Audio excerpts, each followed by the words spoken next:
नमस्कार दोस्तों, मैं राम केवल सर पैरामाउंट एकेडमी के यूट्यूब चैनल पर आप सबका हार्दिक स्वागत करता हूं और आशा करता हूं कि आप लोग जहां कहीं भी होंगे सही सलामत से होंगे। दोस्तों, आज के इस संविधान के चैप्टर में हम लोग संविधान सभा से संबंधित जो अध्यक्ष थे उन लोगों को पढ़ेंगे। संविधान सभा के अंतर्गत कुल कितने अधिवेशन हुए उन अधिवेशनों को पढ़ेंगे। उन अधिवेशनों में कौन कौन से महत्वपूर्ण कार्य हुए उनको पढ़ेंगे और साथ ही साथ यह भी पढ़ेंगे कि संविधान सभा का मुख्य कार्य क्या था, संविधान सभा के गठन करने का क्या उद्देश्य था, कौन कौन से कार्य उसको सौंपे गए। इन सब चीजों पर आप लोग व्यवस्थित आज चर्चा सुनेंगे और ध्यान से देखिए, हर एक चीज समझ में आ जाएगा आपको। तो शुरू करते हैं आज का क्लास। संविधान सभा के अध्यक्ष, मेन टॉपिक हम लोग का है संविधान सभा के अध्यक्ष। तो पूछ देता है कि संविधान सभा के प्रथम अस्थायी अध्यक्ष कौन थे। तो प्रथम अस्थायी अध्यक्ष थे डॉक्टर सच्चिदानंद सिन्हा। सच्चिदानंद सिन्हा ये प्रथम अस्थायी अध्यक्ष थे। लेकिन पूछ देता है कि संविधान सभा के प्रथम अंतरिम अध्यक्ष कौन थे। अंतरिम, अंतिम नहीं पूछ रहा है, अंतरिम पूछ रहा है। तो अंतरिम पूछ देगा तब भी यही हो जाएंगे डॉक्टर सच्चिदानंद सिन्हा, क्योंकि अंतरिम का अर्थ ही होता है अस्थायी। तो सच्चिदानंद सिन्हा ये हो जाएगा उत्तर। लेकिन पूछ देगा कि संविधान सभा के प्रथम अस्थायी अध्यक्ष, प्रथम अस्थायी अध्यक्ष पूछ देगा तो हो जाएंगे डॉक्टर राजेंद्र प्रसाद। डॉक्टर राजेंद्र प्रसाद। अब यहाँ पे थोड़ा सा आप ध्यान दीजिए, जब संविधान सभा का गठन हुआ, जब चुनाव हुआ, तो इसकी पहली बैठक जो हुई थी 9 दिसंबर 1946 ईस्वी को हुई थी और इसी दिन से हमारे संविधान को बनाने का कार्य शुरू माना जाता है। 9 दिसंबर 1946 से लेकर के 26 नवंबर 1949 तक हमारा संविधान बना, जिसमें हम लोग गिनते हैं 2 साल 11 माह और 18 दिन। तो यदि 9 दिसंबर 1946 से लेकर के 26 नवंबर 1949 तक के दिनों को गिनेंगे तो 2 साल 11 माह और 18 दिन का एकदम एक्यूरेट निकल कर आ जाएगा। लेकिन 9 दिसंबर का जो पहला अधिवेशन हुआ था उसमें जो पहले अध्यक्ष बनाए गए थे सच्चिदानंद सिन्हा, ये बनाए गए थे 9 दिसंबर 1946 ईस्वी को, 1946। अब क्यों इन्हीं को बनाया गया था, क्यों अस्थायी अध्यक्ष बनाया गया था? क्योंकि अस्थायी अध्यक्ष का भी चयन नहीं हो पाया था, तो लोगों ने सोचा कि तब तक अस्थायी अध्यक्ष ही चुन लिया जाए। तो डॉक्टर सच्चिदानंद सिन्हा को अस्थायी या अंतरिम अध्यक्ष चुना गया। अब कोई पूछता है कि क्यों सच्चिदानंद सिन्हा को ही चुना गया? तो सच्चिदानंद सिन्हा को इसलिए चुना गया क्योंकि ये सबसे बुजुर्ग थे, सबसे वरिष्ठ थे, सबसे अधिक आयु के थे, इसलिए इन्हीं को वरिष्ठता के आधार पर चुना गया। और ये मात्र 2 दिन तक रहे थे, 9 दिसंबर को बने और 11 दिसंबर तक रहे। 11 दिसंबर 1946 ईस्वी को संविधान सभा का दूसरा जो अधिवेशन हुआ था, इस दिन डॉक्टर नहीं, यहाँ पे नहीं, अस्थायी अध्यक्ष यहाँ पे 11 दिसंबर 1946। तो 11 दिसंबर 1946 को प्रथम अस्थायी अध्यक्ष चुना गया था डॉक्टर राजेंद्र प्रसाद को। और डॉक्टर राजेंद्र प्रसाद को जब 11 दिसंबर को चुना गया तो ये तब तक रहे जब तक कि भारत का संविधान बन नहीं गया। बाद में फिर अध्यक्ष का तबादला या परिवर्तन नहीं हुआ। तो इस तरह से पूछ देता है कि संविधान सभा के प्रथम अध्यक्ष, जब प्रथम पूछ देगा ना तो वहां अस्थायी है, ना तो अस्थायी है, ना तो अंतरिम है, केवल प्रथम पूछ देगा कि संविधान सभा के प्रथम अध्यक्ष कौन थे, तो यहाँ भी हो जाएंगे डॉक्टर सच्चिदानंद सिन्हा। डॉक्टर सच्चिदानंद सिन्हा, क्योंकि यहाँ पर वह यह नहीं स्पष्ट किया है प्रश्न पूछने वाला कि अस्थायी अध्यक्ष की, अस्थायी अध्यक्ष की अंतरिम अध्यक्ष। तो अध्यक्ष तो थे, चाहे वह अंतरिम हो चाहे अस्थायी हो, अध्यक्ष तो थे सत्यनारायण सिन्हा। तो यदि विकल्प में दोनों रहेंगे, ध्यान दीजिएगा, विकल्प के आधार पर उत्तर देना पड़ेगा। यदि सत्यनारायण सिन्हा भी हैं, राजेंद्र प्रसाद भी हैं, और पूछा गया कि संविधान सभा के प्रथम अध्यक्ष कौन थे, तो सत्यनारायण सिन्हा ही लगेगा। यदि पूछे कि संविधान सभा के अस्थायी अध्यक्ष कौन थे, और सत्यनारायण सिन्हा भी हैं और राजेंद्र प्रसाद जी भी विकल्प में हैं, तो राजेंद्र प्रसाद ही लगेंगे। तो इस तरह से हम लोग संविधान सभा के अध्यक्षों को पढ़े, संविधान सभा के अध्यक्ष। नेक्स्ट पढ़ेंगे हम लोग संविधान सभा के अधिवेशन। आगे का टॉपिक है संविधान सभा के अधिवेशन। तो संविधान सभा में यहाँ से प्रश्न आ जाते हैं कि संविधान सभा में कुल कितने अधिवेशन हुए थे, पहला अधिवेशन कब हुआ, दूसरा अधिवेशन कब हुआ, अंतिम अधिवेशन कब हुआ। तो यहाँ से भी प्रश्न कभी कभी आ जाते हैं। तो इस तथ्य को ध्यान से देख लीजिए। कुल अधिवेशन, तो संविधान सभा में कुल अधिवेशन हुए थे 12। संविधान सभा में कुल कितने अधिवेशन हुए थे, 12। यदि बैठक पूछ देता है तो बैठक जो हुआ था वह 166 दिन हुआ था। बैठक पूछ देगा तो 166 दिन। और यदि बहस पूछ देता है कि संविधान पर कुल कितने दिन बहस चला, बहस पूछ देता है तो 114 दिन। तो इन तीनों चीजों को आप देख लीजिएगा। अधिवेशन पूछेगा तो 12 अधिवेशन हुआ था, अधिवेशन 12, बैठक 166 दिन और बहस 114 दिन। ये तीनों तथ्य नोट कर लीजिएगा आप लोग जरूर, यह बहुत ही महत्वपूर्ण है, यहाँ से भी प्रश्न आ जाते हैं। नेक्स्ट है पहला अधिवेशन कब हुआ था। तो पहला अधिवेशन हुआ था 9 दिसंबर 1946 को हुआ था, 9 दिसंबर 1946। दूसरा अधिवेशन, तो देखिए ध्यान से कैसे इसको याद करेंगे, सभी नहीं हम लोग को पढ़ना है, सभी नहीं प्रश्न में आते हैं, बस पहला, दूसरा, तीसरा और अंतिम को ध्यान से देखिएगा। तो 9 और 2 11, 11 में 2 जोड़ेंगे तो 13, 9 2 11, 11 2 13, और इन दोनों को जोड़ेंगे हम लोग तो ये हो जाएगा 24। तो यह दिसंबर है 1946, यह भी दिसंबर है 1946, लेकिन यह जनवरी है 1950। ये ध्यान दीजिएगा, 24 जनवरी 1950 जब हमारा संविधान लागू हुआ, उसके ठीक 2 दिन पहले 26 जनवरी 1950 को लागू हुआ था हमारा संविधान, उसी के 2 दिन पहले एक अधिवेशन हुआ था जिसे हम लोग 12वां अधिवेशन या अंतिम अधिवेशन भी कहते हैं। तो यह अंतिम अधिवेशन है। अब सभी अधिवेशनों की तिथि आप लोगों को डेट लिखवा दिए। पहला अधिवेशन 9 दिसंबर 1946, दूसरा अधिवेशन 11 दिसंबर 1946, तीसरा अधिवेशन 13 दिसंबर 1946 और अंतिम अधिवेशन 24 जनवरी 1950। इन 4 अधिवेशनों को हम इसलिए बताए हैं क्योंकि ये चारों बहुत ही महत्वपूर्ण हैं। इन चारों के दिन बहुत ही महत्वपूर्ण कार्य हुए। अब कौन कौन से कार्य हुए, तो इसी दिन संविधान का बनना स्टार्ट हुआ, पहला बैठक हुआ था, और इसी दिन 9 दिसंबर के दिन ही डॉक्टर सच्चिदानंद सिन्हा को अस्थायी अध्यक्ष चुना गया था, अंतरिम अध्यक्ष चुना गया था। 11 दिसंबर 1946 क्यों महत्वपूर्ण है, क्योंकि 11 दिसंबर 1946 को डॉक्टर राजेंद्र प्रसाद को संविधान सभा का अस्थायी अध्यक्ष चुना गया था। 13 दिसंबर 1946 इस दिन उद्देश्य प्रस्ताव पास हुआ था। एक बार नोट कर दे रहे हैं तीनों के दिन जो कार्य हुए थे। इस दिन अस्थायी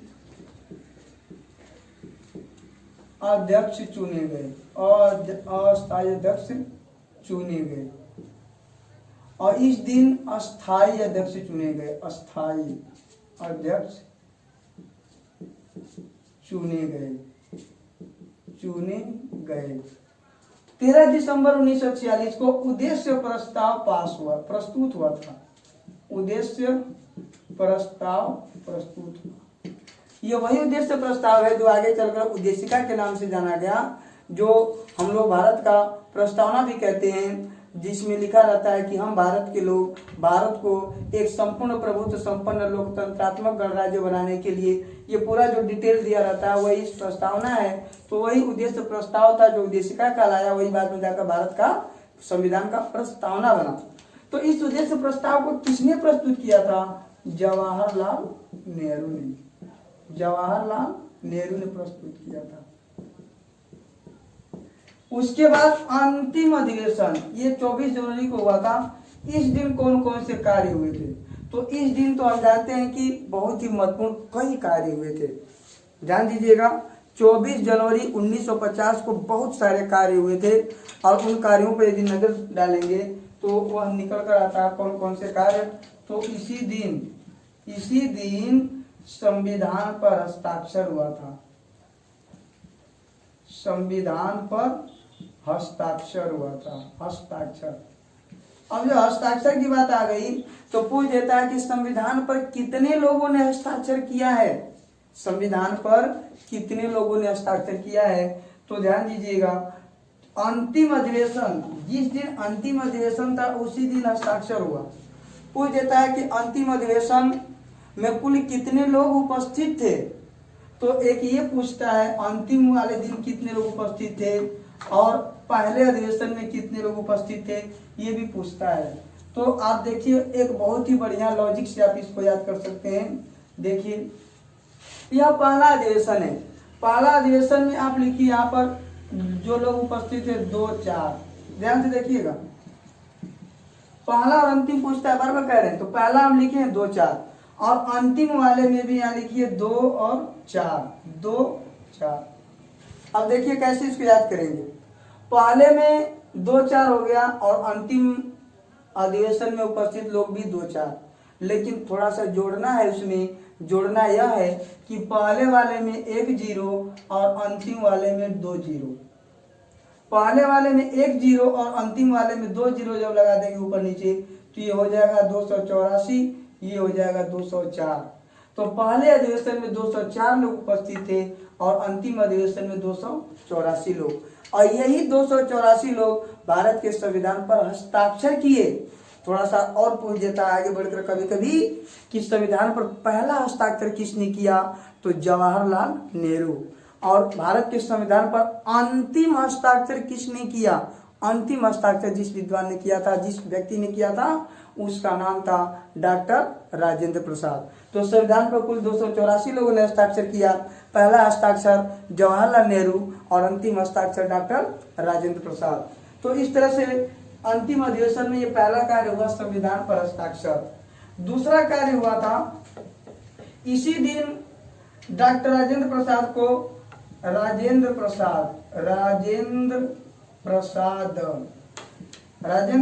को अस्थायी राष्ट्रपति चुना गया। अस्थायी राष्ट्रपति चुना गया। अब आप लोगों के मन में ये उठ रहा होगा कि ये सर जी क्यों बता रहे हैं अस्थायी राष्ट्रपति?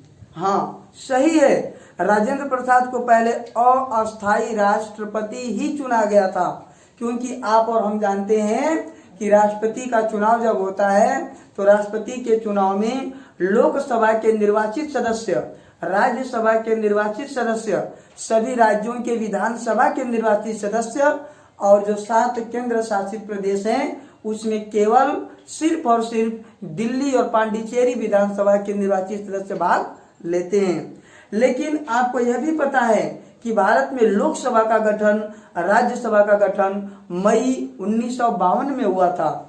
आज जब मई 1952 में हुआ, लोकसभा राज्यसभा थी ही नहीं, तो राष्ट्रपति कैसे चुना जाएगा?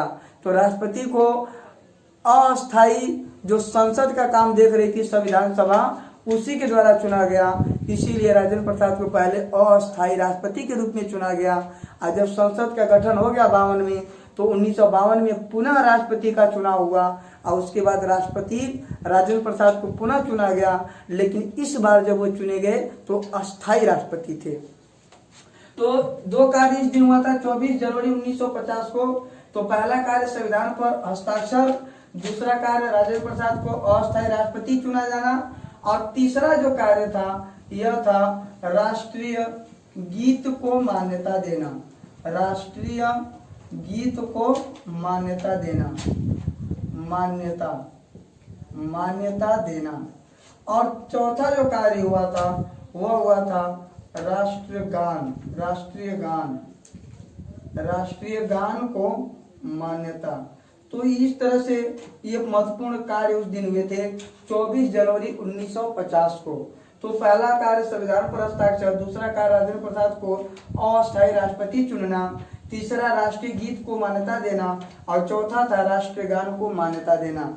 तो इस तरह से आप जितने भी अधिवेशन थे, प्रमुख अधिवेशन, उन अधिवेशनों की तिथि भी पढ़े, साथ ही साथ उन अधिवेशनों के समय जो महत्वपूर्ण कार्य हुए उन कार्यों को भी पढ़े।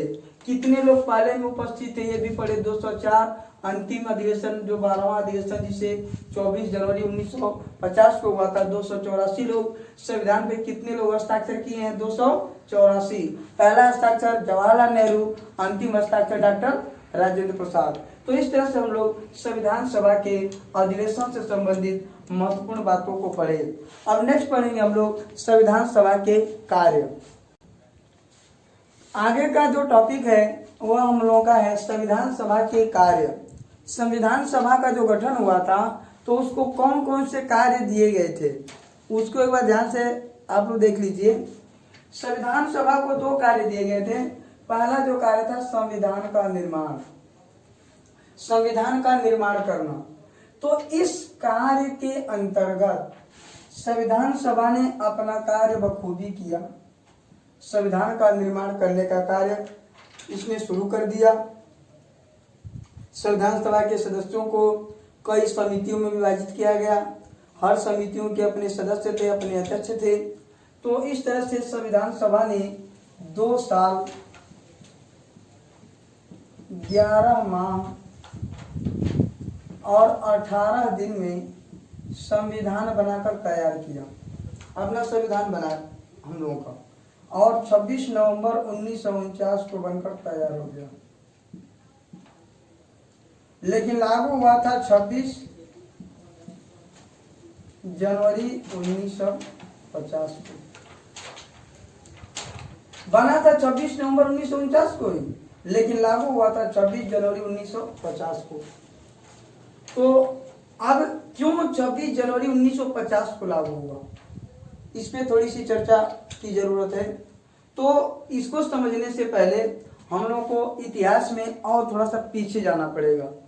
आप लोगों को पता है कि हमारे भारत में भारतीय राष्ट्रीय कांग्रेस नामक एक पार्टी थी जिसकी स्थापना हुई थी 28 दिसंबर 1885 ईस्वी को। बंबई के गोकुलदास तेजपाल संस्कृत पाठशाला में इसकी स्थापना एक रिटायर्ड अंग्रेज अधिकारी A.O. ह्यूम ने किया था और इसके पहले अध्यक्ष थे व्योमेश चंद्र बैनर्जी। इसके बाद दोस्तों हर साल भारतीय राष्ट्रीय कांग्रेस का अधिवेशन होता था, अलग अलग शहरों में होता था और हर साल अपना नया अध्यक्ष चुना जाता था। इसी सिलसिले में 1929 ईस्वी में जो कांग्रेस का अधिवेशन हो रहा था वह 31 दिसंबर 1929 को लाहौर में रावी नदी के किनारे हो रहा था। आधी रात को हो रहा था। जिस दिन पूरी दुनिया नए साल का जश्न मना रही थी उस दिन भारत के लोग भारतीय राष्ट्रीय कांग्रेस का अधिवेशन कर रहे थे और उस दिन उस अधिवेशन की अध्यक्षता किए थे पंडित जवाहरलाल नेहरू। और उन्होंने ऐलान किया था कि हम लोग 26 जनवरी को स्वाधीनता दिवस मनाएंगे। और पहला जो 26 जनवरी आया, चूंकि 31 दिसंबर 1929 को हो रहा था तो 1929 में जनवरी का महीना अब आएगा नहीं। अब जो पहला जनवरी आया 1930 में, उस दिन भारत में पहला स्वाधीनता दिवस मनाया गया।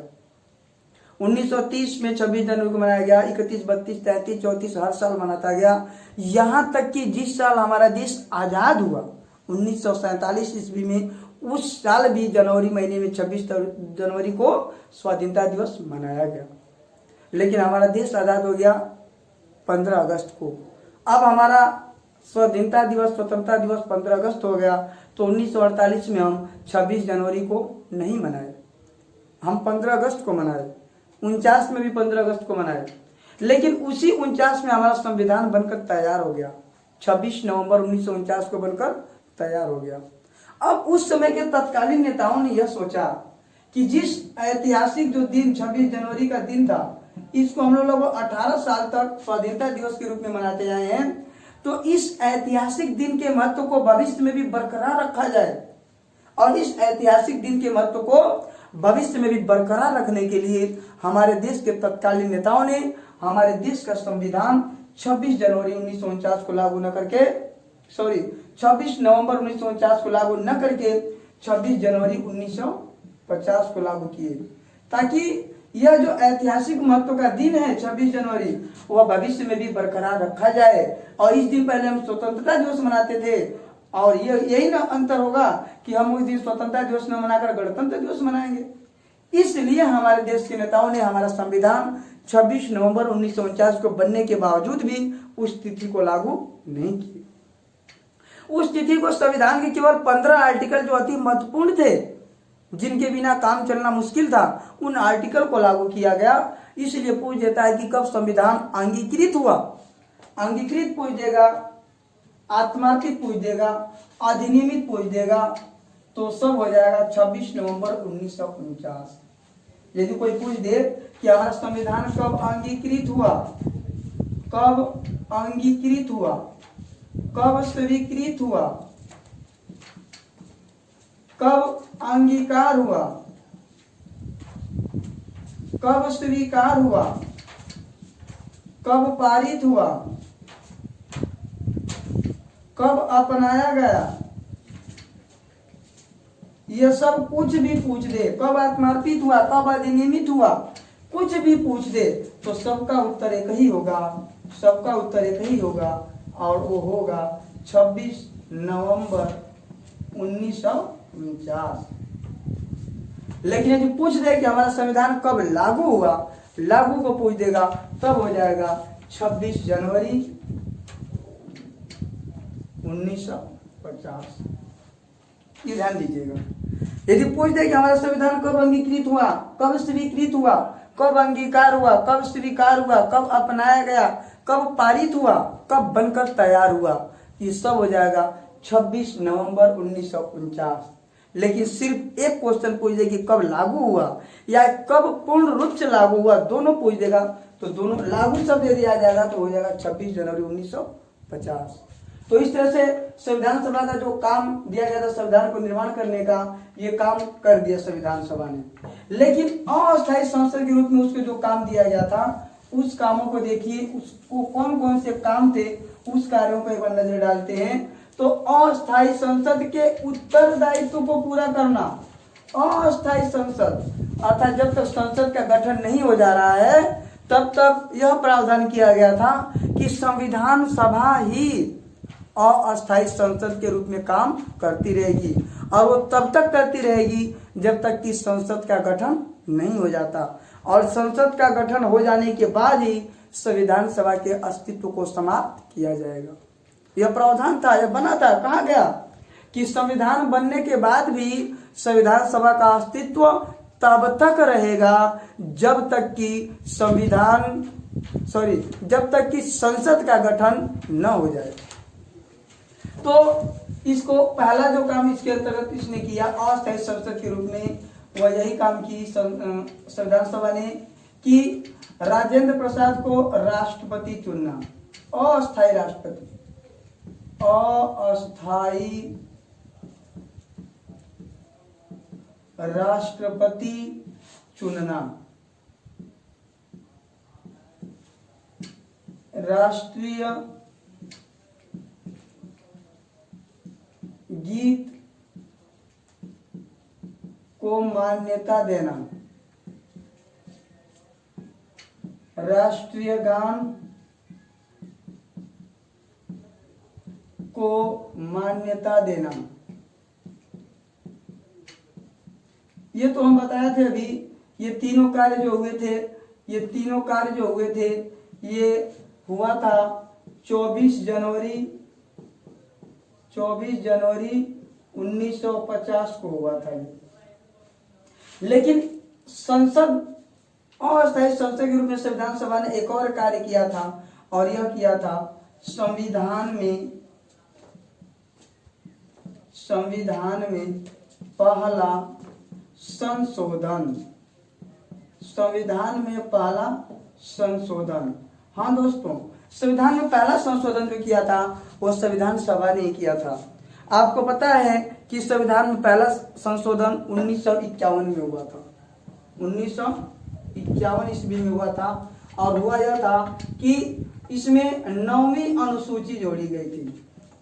9वीं अनुसूची जोड़ी गई।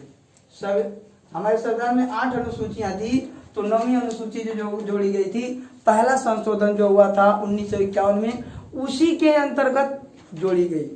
लेकिन एक चीज ध्यान दीजिए कि संविधान में संशोधन करने का अधिकार किसे है, कौन संशोधन कर सकता है? तो आप जवाब देंगे संसद। संविधान में संसद जो है वही संशोधन कर सकती है।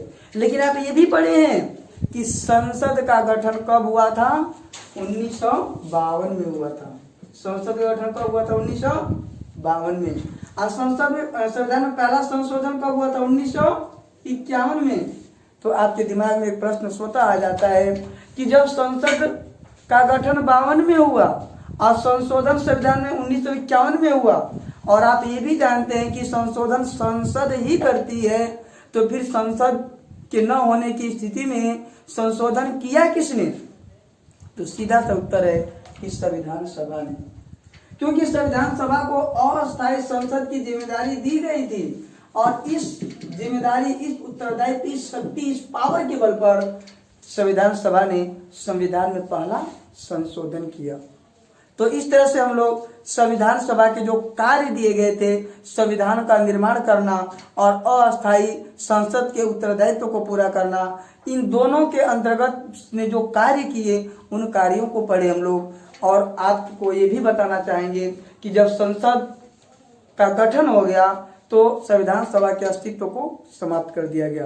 तो आज के इस वीडियो में, आज के इस चैप्टर में हम लोग संविधान सभा के महत्वपूर्ण तथ्यों को पढ़े, जिसके अंतर्गत हम लोग संविधान सभा के कार्यों को पढ़े, संविधान सभा के अधिवेशन को पढ़े, प्रमुख अधिवेशन व उस समय हुए प्रमुख कार्य पढ़े, उसके बाद अध्यक्ष पढ़े, कौन प्रथम अध्यक्ष थे, कौन अंतरिम अध्यक्ष थे, कौन अंतिम अध्यक्ष थे, कौन अस्थायी थे, इन सब चीजों को पढ़े। पहले अधिवेशन में कितने लोग उपस्थित थे, अंतिम में कितने लोग उपस्थित थे, संविधान पे कितने लोगों ने हस्ताक्षर किया, किस तिथि को हस्ताक्षर किया, पहला हस्ताक्षर किसने किया, अंतिम हस्ताक्षर किसने किया, इन सब चीजों को पढ़े। साथ ही साथ यह भी पढ़े कि हमारा संविधान 26 नवंबर 1949 को बनने के बाद भी क्यों 26 जनवरी 1950 को लागू हुआ, इन सब चीजों को बताए। तो आज के इस वीडियो के द्वारा आप लोगों को बहुत ही अमूल्य ज्ञान, बहुत ही अमूल्य नॉलेज दिया गया, और हमें आशा है नहीं बल्कि पूरा विश्वास है कि आज के इस क्लास से आप बहुत ही संतुष्ट होंगे। और हमारे इस चैनल के प्रति जो भी सुझाव आपके हैं सादर आमंत्रित हैं। कमेंट बॉक्स में जाकर के अपने अनमोल सुझाव, अपने अमूल्य सुझाव अवश्य कमेंट बॉक्स में लिखें, ताकि और भी बेहतर तरीके से और भी अच्छे ढंग से हम लोग आप लोगों के साथ अपने इस अमूल्य ज्ञान को पार्टिसिपेट कर सकें, शेयर कर सकें। जाते जाते हम कहना चाहेंगे कि हमारे इस पैरामाउंट एकेडमी यूट्यूब चैनल को अधिक से अधिक सब्सक्राइब करिएगा, लाइक व शेयर करिएगा। और अंत में हम यही कहेंगे, आप सभी को एक बार फिर से सादर नमस्कार। आप सबका दिन शुभ हो। धन्यवाद, नमस्कार।